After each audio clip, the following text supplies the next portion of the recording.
Irreechi calaqqee tokkummaa fi miidhaginaa uummata Oromoo ta'ee waggaa waggaan ayyaana kabajamuudha. Ayyaanni kun ayyaana guddaa fi namoota miiliyoonaan lakkaa'aman hedduu hirmaachisu waan ta'eef keessummoonni kutaalee biyyattii kallattii garaagaraa irraa irreecha bara 2016 kabajuuf gara hora Finfinnee fi Harsadeetti imaluuf guyyoonni hafan kan qubaan lakkaa'amanidha. Keessummoota kabaja ayyaana kanaaf kutaa magaalaa Sulultaa keessa qaxxaamuranis ta'ee bulan aadaa simannaa Oromoon qabu simatanii keessummeessuuf qophaa'oo ta'uu isaanii jiraattonni kutaa magaalichaa himaniiru. Aadaan keenya durumaanuyyuu duraan dursee ogguma waggaadhanuyyuu as bastashiinii fi lafiitti dukkaan hin dhaabbateet nama dhufe daabboon tolfamee bishaan kennamee fi karaa irratti makiina irraa bu'anii gaabbafamanii deebi'anii yaabbatanii deemanii Finfinnee deeman.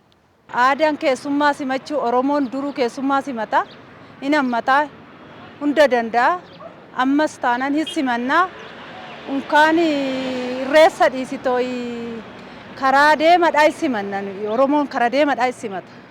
Ammas immoo isimanna haala nageenyattis akka haala nageenya keenyattis waan nurraa eegamu tokkos qopheessinee amma humna keenya qopheessinee hin eeggannaa isimannaa hin jedhu. Kutaa magaalichaatti dargaggoonni tola ooltotaa fi qaamoleen nageenyaa waliin ta'uun ayyaanichi rakkoo nageenyaa tokko malee akka kabajamuuf hojii sakatta'iinsaa eegaluu fi gahee isaanii bahuuf hojjechaa akka jiran dubbatan. Gaheen keenya akka leenjinee baanes barannees baay'eetti jirra.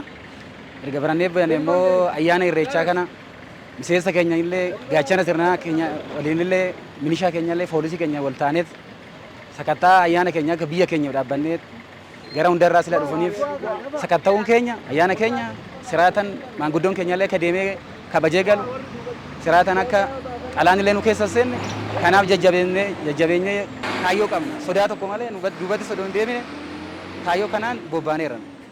Ayyaana irreechaa kabajuudhaaf namni dhufu uffata aadaa Oromoo fi alaabaa abbaa gadaatirraa kan hafe qaamoleen kamuu kan asiin hin dabarsine ta'uu isaati. Kan hin dabarsine ta'uu isaatii fi loote galtoonni adda addaa ayyaana keenya maqaa balleessuuf cilee dibuudhaaf halkanii guyyaa yoo hojjetan nu immoo isaanii ol dachaa lama halkanii guyyaa hojjennee hawaasa keenya gurmeessine ayyaana keenya karaa sirrii, karaa bareedaa, karaa hawwataa ta'ee fi karaa aadaa fi duudhaa keenya addunyaatti beeksisuu danda'uun ni kabajna. Kanaaf immoo cimnee halkanii guyyaa hojjechaa jirra.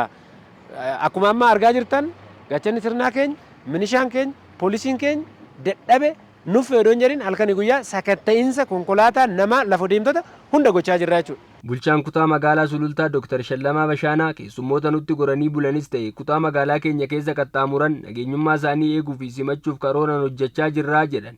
Sadarkaa boqonnaa qophii karoora akkuma xumurreen qaamni hojii kana raawwatuuf orienteeshinii gahaan kennamee fi hojii guddaan hojjetamee jira jechuudha. Kana keessatti karoora keessatti koreen adda addaa hundaa'ee jira jechuudha. Namni irreecha kabajuu deemu aadaa ofii, seenaa ofii, dura ofiitiif deemu magaalaa kana keessa yeroo bahu hoggaa galus yeroo burus rakkoon takkittiin akkas quunnamuu hin dandeenyeef qaamota nageenya keenya reedii goonee jirra jechuudha. Hundeeffama magaalaa Shaggar booda irreechi bara kana kabajamuu isa jalqabaa waan ta'eef simannaa keessummootaa cinaatti beeksisuuf kan isaan gargaaru ta'us Dr. Shallamaan ibsaniiru. Akka magaalaa Shaggaritti erga magaalaa Shaggar hundeeffame kun irreecha jalqabaati.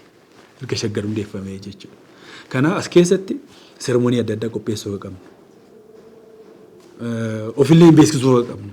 Magaalaa keenya illee kutaa magaalaa keenya illee Shaggarillee beeksisuu sadarkaa dandeenyu qophii bal'aa goonee jirra jechuudha. Kanaafuu irreechi keenyas akka duudha seenaa aadaa uummata Oromoo akka kabajamu wanta humni keenya danda'e kutaa magaalaa hundumaa goonee jirra jechuudha. Kanaaf namni karaa bilisa ta'e magaalaa keenya keessa dhufee bulee oolee bashannanee ayyaana isaatti kabajuu deemee keessas galuudhaaf wanta gochuu qabnu goonee irra waan jedhu qaba.